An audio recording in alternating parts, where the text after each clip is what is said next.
한국의 개인 투자자들이 8조 원에 달하는 브라질 국채 투자에서 큰 손실을 봤다는 보도가 있었습니다. 사모 해치펀드에 이어 또 타격을 받은 셈인데요. 이들이 초과 수익률 추구하는 방법에 있어 어떤 문제를 갖고 있을까요?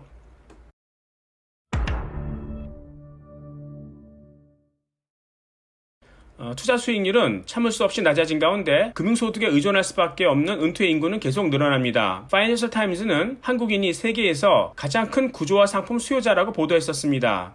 그만큼 은퇴 인구가 가파르게 늘어 절대 수익의 수요가 강하다는 것이죠. 그런데 해지를 통해 절대 수익을 추구하는 방법에 문제가 있어 보입니다. 해지라는 것은 자신의 인사이트만 남겨놓고 나머지 시장의 온갖 위험은 모두 제거하는 과정입니다. 그래서 안전한 초과 수익률을 추구하는데 그 규모가 작을 수밖에 없으니 레버리지를 통해 증폭시킵니다. 즉 안전한 알파를 먼저 추구한다는 것입니다. 그런데 우리나라 사모 해치펀드는 이 원칙을 어겼기 때문에 문제가 된 것이고요. 사실 그럴 실력도 없는 것 같습니다. 개인들은 레버리지가 쉽지 않으니 리스크를 지불하고 초과 수익을 얻어야 하는데요. 이번 브라질 국채 투자에 있어 개인 투자자분들은 브라질이 위험한 국가지만 설마 국가가 부도나겠나 라는 생각이었을 것입니다. 그러나 국가 부도의 사례가 생각보다 많습니다. 지난 200년간 브라질은 10번, 아르헨티나는 8번 국가 부도를 경험했습니다. 30년 만기 국채 투자를 했다면 평균적으로 매번 만기 내 디폴트로 인해 원금을 갚지 못한 셈이네요. 채권은 만기까지 보유하면 부도가 나지 않는 한 매수 시 시장 수익률을 확보할 수 있습니다. 그런데 남미를 비롯한 신흥국 국채의 부도 빈도수가 의외로 높습니다. 특히 국채의 경우 그 나라 매크로에 베팅하는 것이므로 환위험에 대한 해지는 하지 않는 것이 일반적입니다. 그런데 브라질 헤어랄 비롯한 신흥국 통화는 코로나 사태 이전부터 하락세였습니다. 저성장기에 버틸 수 있는 맷집이 약한 쪽은 신흥국이죠. 글로벌라이제이션으로 돌아가지 않는 한 신흥국 통화는 약세 추세를 면치 못할 것으로 판단됩니다. 코로나 바이러스에 대한 백신 및 치료제 개발이 구체화되며 최근 증시는 회복세입니다. 이로 인해 코로나로 인해 충격을 받았던 브라질 국채 가격도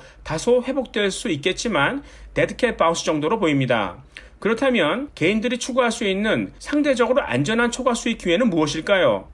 시장에서 발견된 초과 수익 기회를 말씀드리면 과매도된 가격의 정상 회귀, 좋은 일이 발생한 곳에서 더 좋은 일이 일어날 가능성이 높다는 모멘텀, 유동성이 없거나 소외되어 디스카운트된 자산을 오래 기다리면 그 디스카운트 해소를 경험할 수 있다는 전략, 세금이나 배당 등 투자자들의 가려운 곳을 긁어줄 수 있는 자산들의 수요 증가, 가격이 디스카운트된 공모주의 매입 등입니다. 이 가운데 지금 두드러진 현상은 돈이 신성장 분야로 쏠리고 있다는 모멘텀이고 이는 성장 기업들의 도산 확률이 매우 낮아졌음을 의미합니다. 따라서 싸 보이는 구경제보다는 신성장 분야에서 경쟁력을 갖고 있는 지배기업이 발행한 증권에 투자하시는 것이 상대적으로 안전한 초과 수익률 획득 방법으로 보입니다.